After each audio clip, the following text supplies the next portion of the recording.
Seryo? Oh, bakit? Mahal na mahal kita, seryo. Sa'yo ang buo kong buhay. Ang buong puso ko. Pati ng kaluluwa.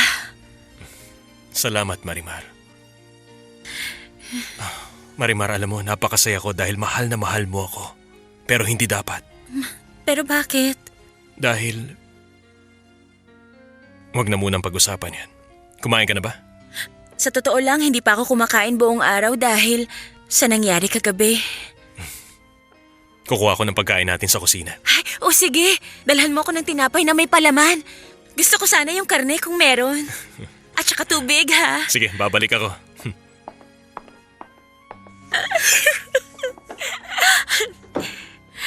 Ay, mahal na mahal talaga niya ako, Diyos ko. Mahal na mahal niya ako. Nagtataka ako sa anak mo kung anong nakita niya kay Marimar. Para siyang asong sunod-sunuran sa babaeng hampas lupa. Gaya nga ng sinabi ko sa'yo, ang babaeng yun ay talagang maganda. Huwag mo sabihin gusto mo rin siya. Ano ka ba naman? Hindi ko siya gusto. Pero hindi natin maikakaila na maganda siyang babae. Kung bukod siya ignorante, pangit din siya.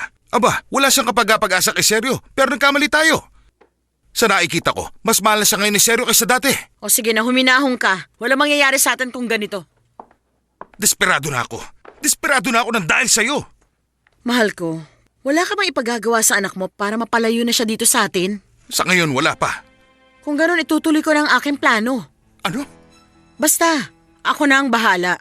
Mag-iimbita ako ng mga kaibigan ko para pagsilosin ng babaeng yan. Para mapilitan siya mag-iskandalo. Gagalitin niya ang anak mong si Seryo. Sisiguraduhin ko yan.